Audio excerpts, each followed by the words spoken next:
দাজ্জালকে কেন লোহার শিকল দিয়ে বেঁধে রাখা হয়েছে? সহিহ হাদিস থেকে পাওয়া যায়, আজ থেকে 1450 বছর পূর্বে তামিমাত দারি নামক একজন খ্রিস্টান ব্যক্তি তার সঙ্গীদেরকে নিয়ে জাহাজে সমুদ্রে যাত্রা করেন।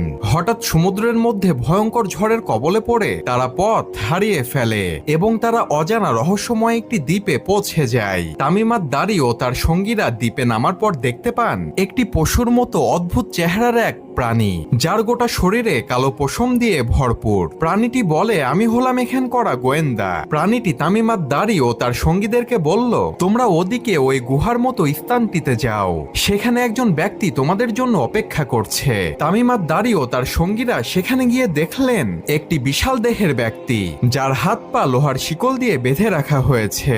তামিমাত দারি ও তার সঙ্গীরা সে ব্যক্তিকে দেখে ভয় পেয়ে গেলেন। তখন সেই বিশাল দেহের ব্যক্তিটি তাদের কাছে কিছু প্রশ্নের উত্তর জানতে চাইলেন। সে ব্যক্তিটি বলল, তিবিরে